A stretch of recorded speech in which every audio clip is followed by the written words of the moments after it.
Good morning. I'm Mary Dawn Pyle, and I'm coming to you from my home in St. Petersburg, Florida. How are you today? I hope that all is going well in your lives and that you're beginning to enjoy the World Religions class there with Dr. Whitman in Ecuador. I want to talk with you a little bit today about indigenous religions. This is one of my favorite topics. I have many, but this is one of them because there's so many different indigenous religions. There are countless numbers of them. We would never know how many. They're very ancient, and they have some wonderful wisdom for us to help us with some of the problems of today's world. So I'd like to share a little bit with you about my thoughts on indigenous religions. You might notice I'm wearing some earrings that were made of silver from South America. These are from Colombia. I'm wearing a necklace made by Native American people who live in the southwestern part of the United States. This is out of turquoise and silver. And this was made by Navajo people here in the United States. I like to visit Native American communities here in the United States when I travel, and I've picked up quite a few things along the way. I just wanted to show you a couple of those. Also have visited from the Navajo people a beautiful silver and turquoise bracelet. And I have a bear that was carved out of stone in Alaska. This is a polar bear, as you might recognize from the shape of it. I had an interesting meeting one time with a woman who was a shaman for the Creek Indians, also from the United States. And she talked with me for a while and then told me that my totem was a bear. Now, a totem is an animal that represents or is connected in some spiritual way to my spirit. She said that because my totem was a bear, that I would have some dark, sad, lonely times in my life, like the winter, and then I would come out in the spring and everything would be fine. But that those low places, those dark places might be difficult at times, and she's been right about that. But I keep a bear around because it's supposed to be good medicine. Sometimes I wear them on a necklace around my neck. It's supposed to be strong medicine for me. I think there's some real wisdom in that, because when she described the personality or the lifestyle of the bear, hibernating in the winter, going into a dark place, and then being creative in that dark place, making babies in that case, and coming out later to live in the world with other creatures, that pretty well describes me. So I'm very happy that the bear is my totem. Your totem might be something else, and you might find that totem is very appropriate for you. Now, I also have some rattles. You can hear them, I'm sure. These are seed pods, and this particular ankle bracelet was made again in South America. This one from Colombia, I'm told. And I don't remember the name of the seed that was in this pod, but the bracelets would be worn one on each ankle for dancing when there was a ritual or ceremony honoring one of the nature gods or goddesses, or for some other special occasion. Now, a few of the things that I especially want you to remember about indigenous religions is that they spring up naturally, like indigenous plants, indigenous animals. They spring up naturally out of the environment in which they are formed. And they are nature-based religions. That is, their roots are in nature. Their understanding, or the understanding of the people who practice each of these religions, is that everything they have comes from nature. So many or most of them think of the earth as, or nature as, their mother. That is the provider of all the things that they need for their lives. They're very well aware of the importance of living in harmony with nature and in balance, not wanting to do anything to harm Mother Earth, because Mother Earth is providing everything that they need in order to live. Their food, the materials that they need for clothing, those things usually come from animals, and from the forest and the rivers. They also have food, but they also have materials to build their homes. So their shelter, food and clothing, everything that they need, tools and so forth, all come from nature. And of course, their fresh water from the rivers. Many of these major features of nature, like the sky, the earth, the mountains, the rivers, would be represented by a god or goddess. Now, these are polytheistic religions in the sense that they have more than one deity. These are nature-based deities. Most of them represent something major in nature, but some of them may represent something small, like a spider. In the Pueblo Indian tradition here in the United States, there is a story about a spider woman who wove a web, who spun a web, which made the entire universe. And in each one of those connections where the web came together, there was some drop of moisture, drop of water that became a planet, such as the planet Earth. So even very tiny creatures in nature have a special purpose. In fact, indigenous religions are not only nature-based but holistic, in the sense that everything in nature has, and everything in life, every act that they might perform, everything they might do or say, has some spiritual or religious importance, some spiritual meaning. The way they would eat, the way they would act with one another, the way they would relate to nature, the way they would handle the animals. So if they were going hunting, they would respect the animals they were about to hunt, because they felt that all of these animals had spirits of their own. Sometimes they would even refer to these animals, what we call animals, as bear people or cougar people or bird people, because they did not see themselves as better than these other creatures who were living in nature, in the natural world around them. They saw themselves as part of nature and needing to live in a respectful, balanced, and harmonious way with all the elements of nature.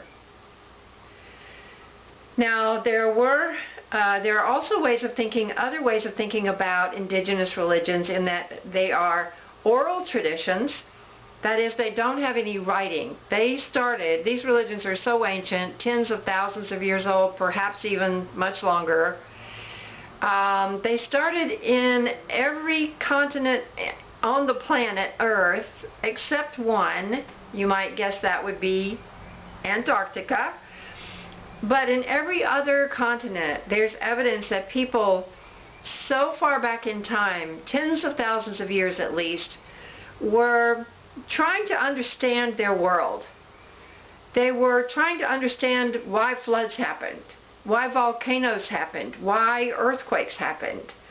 They wanted to understand their place in the world, the meaning of human life, the meaning of life itself, all the other life that they saw around them. And of course, they had to deal with the issue of death.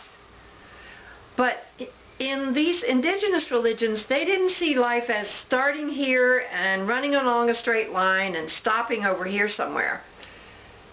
They saw life as cyclical, going round and round and round. And if you think about how nature works, you can easily understand why they saw life that way. Life is cyclical because of the seasons, because the sun comes up every morning and sets every night. The stars are there every evening. They rotate, and the planets are also moving in a predictable way. They understood the cycles of nature, and so they saw time as cyclical. Death did not necessarily mean an end. It meant a change. The spirits of the animals continue to live after the animal is gone, physically gone, that is. They might recognize this spirit in the animal. We call that word animism. Recognize this sacred spirit in the animal and pay homage to that spirit before they went on a hunt. That is, they might actually pray, sing, dance, chant, and so forth before going on a hunt. And they would honor the animal.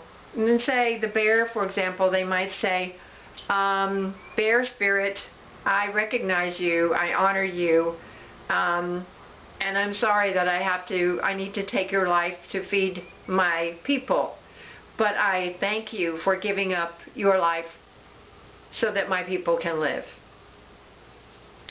They would be also praying, celebrating, dancing in their ritualistic ways before a hunt for their own safety and for a successful hunt, because without the hunt, the people would die.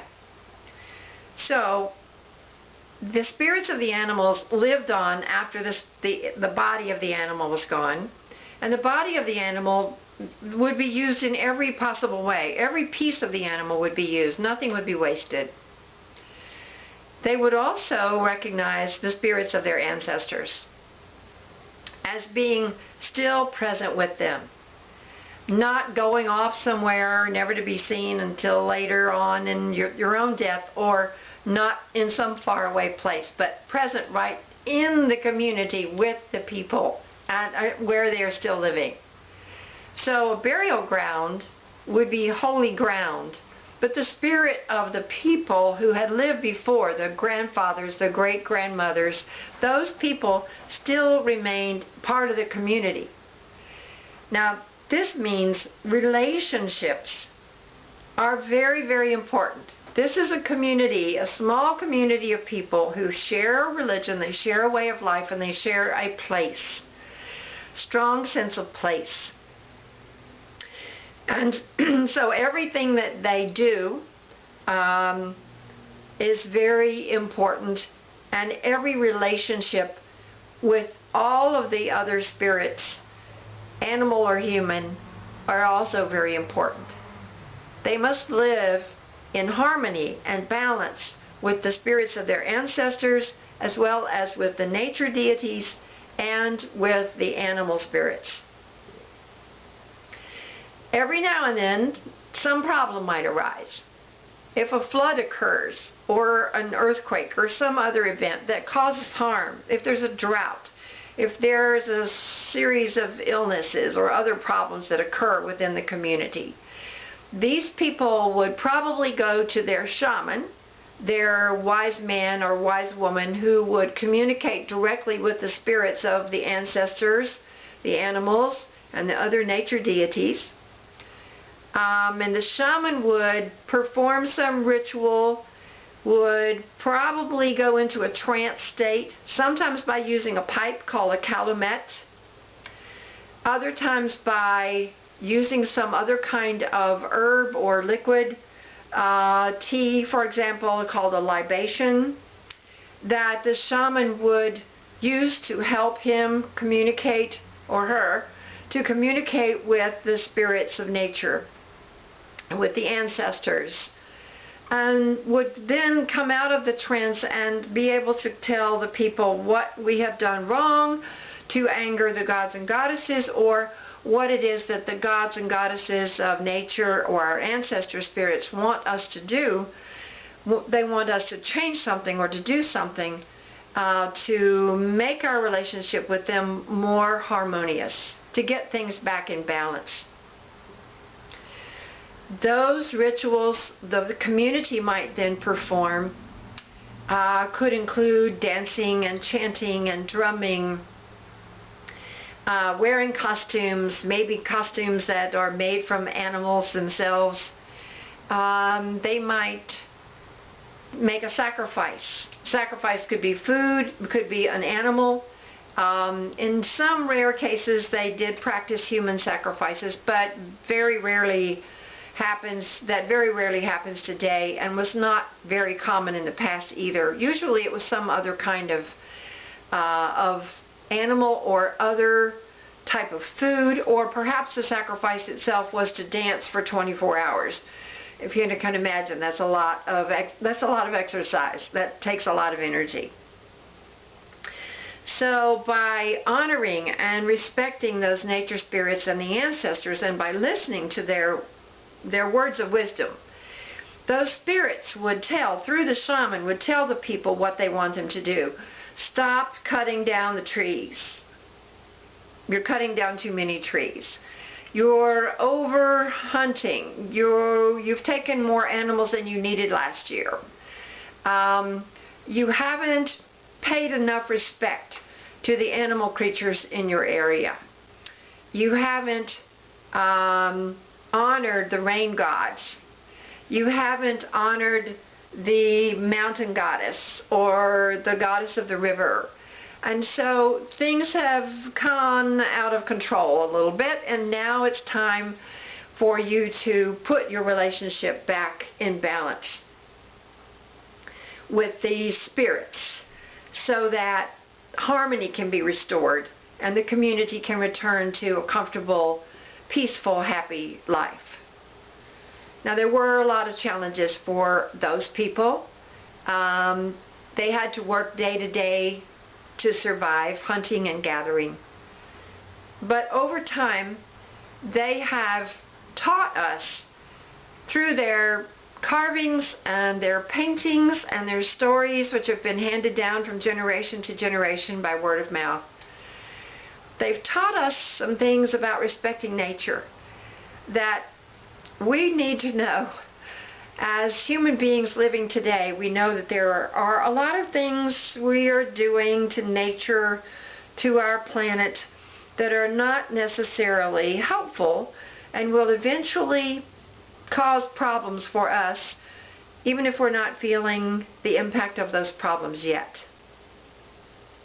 So we can learn about respecting the animals. We can learn that it's important to pay attention to the cycles of life, understanding that a death is not the end, understanding that when a tree falls in the forest, it nurtures the ground in the forest. As the wood begins to decay, it becomes the fertilizer for new life.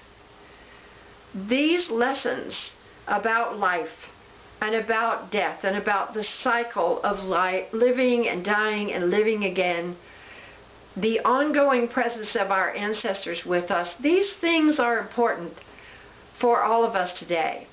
If you stop and think about it, your ancestors are still part of your life right now. They are in your genetic makeup. All of my grandparents, great-grandparents, great-great-great-great-grandparents are part of me because they're in my genes. They're in your genes as well. Your ancestors are in your genes. So they're still with us physically, biologically. And I think it's not that hard a stretch to understand that they might also be still with us spiritually. Now, these indigenous religions have not completely disappeared. In many places in the world, including Ecuador, some of these ancient religions are still being practiced today. They're also practiced in Africa, other places in South America and North America, and all over the world. And in many places they have been combined or blended, the word is syncretized, with newer religions that were introduced later on. Because the older religion doesn't go away completely. When Catholicism is introduced on top of indigenous religions, there's a blending of ideas.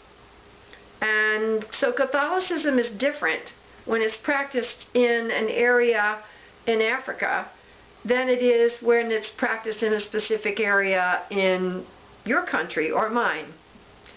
Because the concepts, the ideas, the feelings and beliefs of those ancient people have not completely disappeared. They're just under the surface. I hope that you'll take a little time to study indigenous religions from your country and perhaps from other places in South America as well. But especially from Ecuador, if you have lived there for a long time, you may know your grandmothers, grandfathers may know some stories. You may be able also to find some books on the subject, and you may be able to find some other interesting articles online. I urge you to search for scholarly articles about indigenous religions and work together and talk together about what you have learned.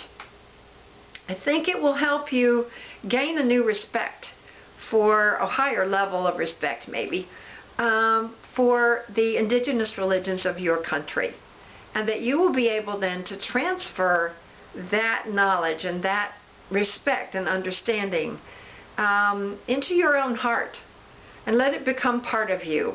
Let yourself be proud of the beautiful wisdom that was part of so many of these indigenous religions. Of course they did things wrong, but then so have Christians and others who have lived in more recent times. So let's see if we can focus on the best of these religions. Remember the shamans, remember the holistic nature of these religions, remember they are nature-based, remember they are polytheistic and animistic, maybe even pantheistic, in that everything in nature has a spiritual purpose, a spiritual meaning. It's all part of the divine. Everything in nature is sacred. If we can learn that lesson, then I think studying indigenous religions will be of great value to you, and I hope you will enjoy the process. Thanks for listening today. I'll be back on YouTube again soon with another lesson. Thank you so much. Have a great day. Bye-bye.